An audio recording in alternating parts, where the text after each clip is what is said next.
शन्नो मित्रः शं वरुणः शन्नो भवत्वर्यमा शन्न इन्द्रो बृहस्पतिः शन्नो विष्णुरुक्रमः ॐ शान्ति शान्ति शान्तिः।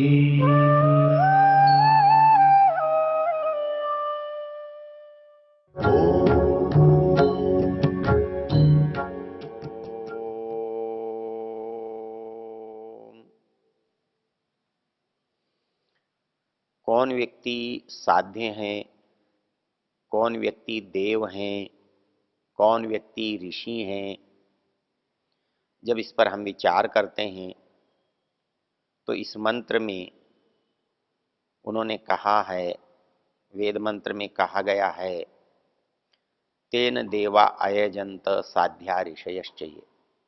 अर्थात इस यज्ञ को करने में जो लोग समर्थ होते हैं वो देव लोग समर्थ होते हैं, ऋषि लोग समर्थ होते हैं, साधक लोग समर्थ होते हैं। तो वो साधक और ऋषि बनते कैसे हैं? तो इसकी हमने पीछे चर्चा की, उसी को एक पंक्ति से स्पष्ट करते हैं। वो ये कहता है, चरक शास्त्र में ऐसे व्यक्तियों का एक लक्षण दिया गया है और वो लक्षण में बताया गया है कि ऐसे व्यक्ति क्यों तो ऐसे बनते हैं और ऐसे बनने से वो किस स्तर को प्राप्त करते हैं।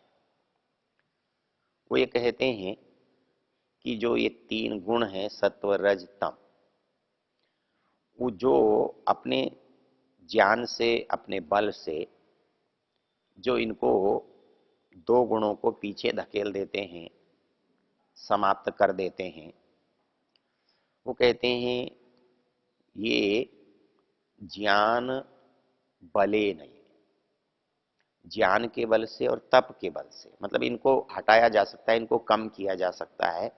कैसे किया जा सकता है? उसके लिए जो श्रम होगा वो तप है, उसके लिए जो बुद्धि आएगी वो ज्ञान है। कहते हैं कि जिन्होंने, जो वो आप्त हैं, वो शिष्ट हैं, वो जानकार हैं, जिन्होंने क्या किया है, जिन्होंने अपने अंदर से तमोगुण रजोगुण को समाप्त किया है, जिन्होंने परिश्रम किया है, वो ऐसे व्यक्ति होते हैं। तो उनका ज्ञान क्या होता है? कहता है निर्मल होता है, पवित्र होता है।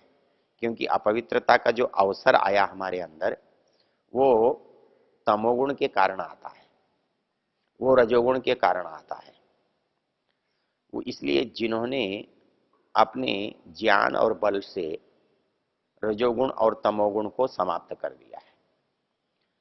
आप्ता शिष्टा विबुद्धास्ते तेषाम वाक्यम असंशयम सत्यम वक्षन्ति ते कस्मात् असत्यम नीरजस्तम। क्योंकि वो कहते हैं कि रजोगुण और तमोगुण निकालना पड़ता है। कैसे निकालेंगे? उसके लिए चरक कहता है, रजस तमोभ्याम निवृत्ता तपो ज्ञान बले नहीं। अर्थात जिन्होंने अपनी तपस्या से, अपनी साधना से, अपने ज्ञान से क्या किया? कहता है कि रजस तमोभ्याम निवृत्ता, जिनके अंदर से हमारे जो रजोगुण के चंचलपने के संस्कार हैं, लोभ के, क्रोध के, मोह के, ईर्ष्या के, हमने उनको हटा दिया और तमोगुण के भी हटा दिया, अज्ञान के, मोह के, आलस्य के, प्रमाद के, अकर्मण्यता के हटा दिए। तब जो हमारे पास जो चीज बचेगी वो बचेगी सतोगुण वाली। तो रजस तमोभ्याम निवृत्ता तपो ज्ञान बले नहीं। ऐसा करने से क्या होगा? तो एक जो परिस्थिति है वो सदा बनी रहेगी। वो जो एक परिस्थिति सदा बनी रहेगी वो कौन सी है? वो सतोगुण की परिस्थिति है। और वो सतोगुण की परिस्थिति निर्मल है, प्रकाशक है।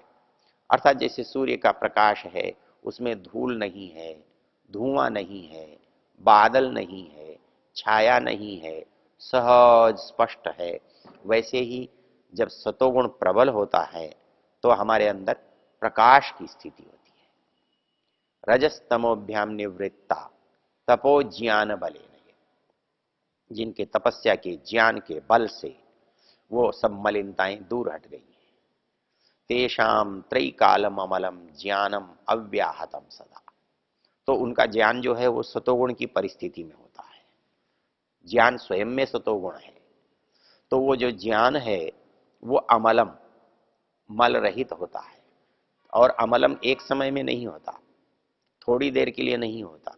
येषाम त्रैकालम अमलम, उनका तीनों कालों में वो ज्ञान कभी भी बाधित नहीं होता, कम अधिक नहीं होता, संशय वाला नहीं होता, वो विपरीत नहीं होता, वो स्पष्ट होता है, सहज होता है, संपूर्ण होता है। तो येषाम त्रैकालम अमलम ज्ञानम अव्याहतम सदा, उनका ज्ञान अव्याहत गति वाला होता है, उसमें कोई रुकावट नहीं आती, कहीं उनको सोचना नहीं पड़ता। जैसे सूर्य का प्रकाश सूर्य से चला और पृथ्वी तक सब चला आता है, वैसे ही हमारी बुद्धि का जो ज्ञान है, जब वो सतोगुण वाली होती है, वो निर्मल होती है और किसी प्रकार के दोष बाधाओं से रहित होती है, तो ये पंक्ति बनती है, येषाम त्रैकालम अमलम ज्ञानम अव्याहतम सदा। अर्थात उनका ज्ञान तीनों कालों में निर्मल होता है, अव्याहत होता है, बाधित नहीं होता है। ऐसे लोग क्या कहलाते हैं? कहता ऐसे लोग ही आप्ता, शिष्टा, विबुद्धा, आप्त कहलाते हैं। अर्थात आप्त क्यों कहलाते? अर्थात जिनके ज्ञान में कोई मलिनता नहीं है, जो शुद्धता को प्राप्त कर चुके हैं, वो शिष्ट कहलाते हैं, सभ्य कहलाते हैं। उनको पता है क्या करना चाहिए, जो किया जाना चाहिए वही करने वाले व्यक्ति सभ्य होते हैं। विबुद्धा, वो बुद्ध हो जाते हैं, विबुद्ध हो जाते हैं, वो जो जानना चाहिए उसको जान जाते हैं। जो जान चुके होते हैं वो बुद्ध होते हैं। बुद्ध का अर्थ ही जिसने जान लिया, जिसने पा लिया। तो आप्ता, शिष्टा, विबुद्धास्ते तेषाम वाक्यम असंशयम, वो जो कुछ बोलते हैं वो संशय से रहित होता है, संदेह से परे होता है, इसलिए वो क्या होता है? प्रमाण होता है। आप्ता, शिष्टा, विबुद्धास्ते तेषाम वाक्यम असंशयम सत्यम वक्षन्ति ते कस्माद असत्यम नीरजस्तमा। एक बड़ा विचित्र कथन है, बड़ा मनोरंजक कथन है। इस कथन में एक मार्मिकता और तार्किकता है। क्या कहता है? वो बेचारे असत्यम वक्षन्ति ते कस्मात, अर्थात वो असत्य बोलना चाहे तो चाह नहीं सकते, बोलना चाहे तो बोल भी नहीं सकते। वो तो विवश होते हैं। विवश किस लिए होते हैं? क्योंकि जिसके पास जो चीज होती है वही दे सकता है। जिसके पास जो चीज है ही नहीं, जो उस चीज को जानता ही नहीं, तो उसके द्वारा वो चीज दिए जाने का प्रश्न ही पैदा नहीं होता। तो उनके पास सज्जनता, सात्विकता, श्रेष्ठता इतनी इतनी गहरी होती है कि वो असत्यम वक्षन्ति ते अकस्मात, अर्थात उनकी मजबूरी है, उनकी विवशता है, वो गरीब हैं, वो बेचारे हैं कि वो जानते ही नहीं कि झूठ होता क्या है, असत्य होता क्या है, इसलिए उनके बोलने का प्रश्न ही नहीं उठता। तो इसलिए शास्त्र ये कह रहा है कि जो रजोगुण तमोगुण से जिन्होंने अपने को परे कर लिया है, जो उसके बंधन से मुक्त हो गए हैं, जिन्होंने अपनी आत्मा को शरीर में रहते हुए भी शरीर के रजोगुण तमोगुण की बाध्यता से अपने को हटा दिया है, तो रजस तमोभ्याम निवृत्ता तपो ज्ञान बले न ये येषाम त्रैकालम अमलम ज्ञानम अव्याहतम सदा। वो आप्त होते हैं, शिष्ट होते हैं, विबुद्ध होते हैं, उनका वाक्य असंशय होता है, वो सदा ही सत्य बोलते हैं, क्योंकि वो सदा ही ज्ञान में रहते हैं, सदा प्रकाश में रहते हैं, सदा परमेश्वर के पास रहते हैं। तो उनके पास रहकर कोई अशुद्ध व्यवहार, अशुद्ध उच्चारण क्यों करेगा? और क्यों कर सकेगा। इसलिए हमारे यहाँ शास्त्र ऐसे लोगों को आप्त की श्रेणी में रखता है। आप्त के लिए अपने यहाँ दर्शन में एक प्रयोग आता है, आप्तोपदेशः शब्द, अर्थात कोई शब्द कब प्रमाण होता है। क्योंकि शब्द तो सारे ही व्यक्ति बोलते हैं, सारे समय में बोलते हैं, लेकिन प्रमाण कब बनते हैं, उद्धृत कब किए जाते हैं, दूसरे के सामने उसको बोल करके किसी बात को सिद्ध कब किया जाता है, जब वो प्रमाण कोटि में आते हैं। वो प्रमाण कोटि में आते हैं, इसलिए वो शब्द शब्द प्रमाण कहलाते हैं। उसका दूसरा नाम आप्तोपदेश है, अर्थात आप्तों के द्वारा कही गई बात। इसलिए जिस वस्तु का, जिस विषय का जो विशेषज्ञ होता है, हम उसकी बात को प्रमाण मानते हैं। ये प्रमाण जो है आप्तोपदेश है, ये प्रमाण शब्द प्रमाण है। तो शब्द प्रमाण की दृष्टि से हम इसका सारा व्यवहार जो है वो शब्द प्रमाण के नाते करते हैं। आज हमारे सामने जो बड़ा संकट है, जो भारतीय संस्कृति और विज्ञान के सामने जो सबसे बड़ा संकट है, वो हमारे आप्तोपदेश के नष्ट होने का है, आप्तोपदेश के प्रमाण कोटि से बाहर हो जाने का है। जिस वेद को हम आप्तोपदेश कह के अविचारणीय मानते थे, उसको आज वेद न पढ़ने वाला, वेद न जानने वाला, वेद न मानने वाला व्यक्ति उसे प्रमाण स्वीकार नहीं करता है। वो कहता है ये प्रमाण नहीं है, वो उसको आप्त नहीं मानता है, इसलिए उसके शब्द को प्रमाण भी नहीं मानता है। हमारे यहाँ पुरानी परंपरा में, वैदिक परंपरा में, वैदिक संस्कृति में ऋषियों के साथ साथ वेद आप्तोपदेश है, अर्थात प्रमुखता से, प्राथमिकता से आप्तोपदेश तो वेद ही है। क्योंकि सबसे बड़ा आप्त कौन है? सबसे बड़ा आप्त ईश्वर है, अर्थात जिसके अंदर कोई मलिनता नहीं है, जिसके अंदर कोई रजोगुण, तमोगुण, सतोगुण की बात नहीं है, किसी की उसके अंदर कोई भी सांसारिक पदार्थ का मिश्रण नहीं है। इसलिए जिसमें मिश्रण नहीं है वो शुद्ध कहलाता है। मतलब वस्तु का शुद्धत्व जो है वो बड़ा सापेक्ष है। आप सीमेंट में मिट्टी मिलाते हैं तो अशुद्ध होता है, लेकिन अकेली मिट्टी अपने आप में शुद्ध होती है, अकेला सीमेंट अपने आप में शुद्ध होता है, लेकिन इनको मिला देने से वो अशुद्ध हो जाता है। तो शुद्धता और अशुद्धता जो है, जो वस्तु जैसी है उसको हम उसी रूप में देखते जानते हैं, ये उसकी शुद्धता है। तो परमेश्वर का जो ज्ञान है वो आप्तोपदेश कहलाता है, अर्थात उसमें कोई मिलावट नहीं है, हम उसको पूर्ण श्रेष्ठ मानते हैं, तो हम उसके मंत्र को प्रमाण मानते हैं। किंतु आज हमारी स्थिति यह है कि ये प्रमाण केवल उन्हीं तक सीमित रह गया जो उसको मानते हैं। तो ये प्रमाण क्यों समाप्त हुआ और क्यों तब था? कोई भी प्रमाण तब प्रमाण होता है जब उस विषय में वो पूर्ण होता है। मतलब आज हम वेद को जानते हैं और वेद को समग्र रूप में जानते हैं, तब तो हमारे लिए उसकी बात प्रमाण है ये समझ में आता है। लेकिन हम ये मानते ही नहीं कि विज्ञान कुछ है, हम ये मानते नहीं कि वैज्ञानिक कुछ होता है, हम ये जानते नहीं कि ये विषय कैसे है। तो कोई कहे जी ये इसको प्रमाण मानो, तो हम कहते हैं हमें क्या पता, हम क्यों माने।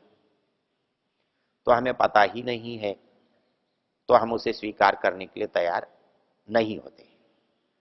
तो इस दृष्टि से हमारे यहाँ जो प्रमाण है वो आप्तोपदेश, वेद, वो वेद प्रमाण है, और उसके द्वारा जो कुछ कहा जाता है वो नितांत सत्य है। ये बात जब हम प्रमाण मानते हैं तब हमारी सिद्ध होती है।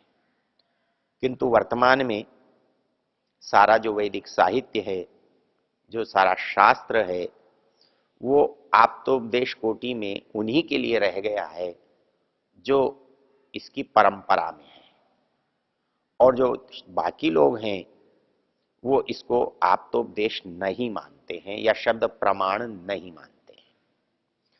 तो हमारे इस शब्द प्रमाण मानने के लिए क्या करना होगा? उसे प्रमाणित करना पड़ेगा। मतलब कोई प्रमाण कब बनता है?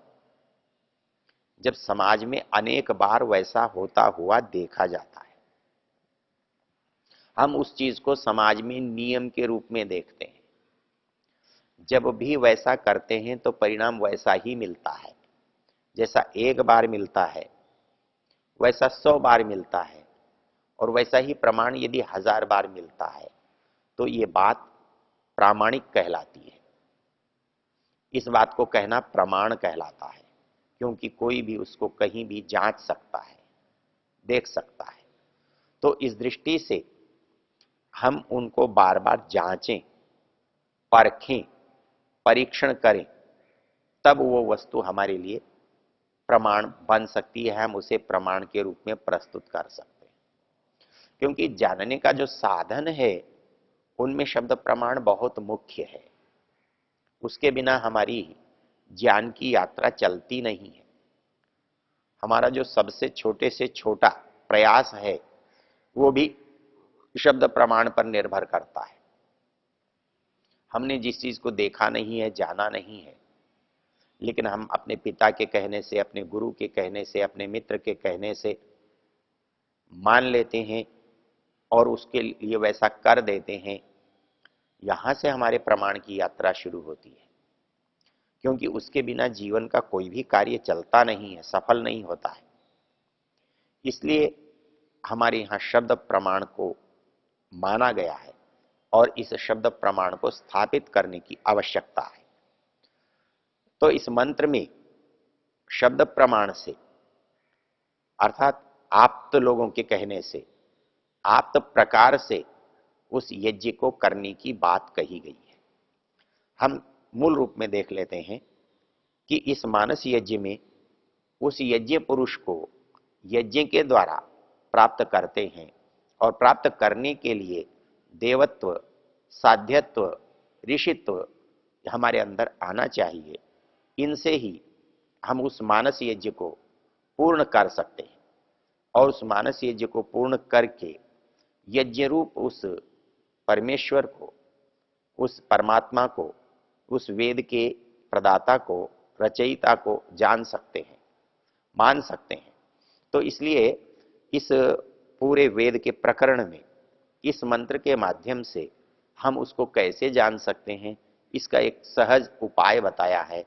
अर्थात जिसको आप जानना चाहते हो उसी की किसी चीज का सहारा ले लो, उसी के ज्ञान का सहारा ले लो, उसी के घर तक पहुंचने का रास्ता ले लो। यदि आप उसको पा लेते हो तो आप उस तक पहुंच जाते हो, और ये रास्ता, ये प्रयोजन सफल हो जाता है।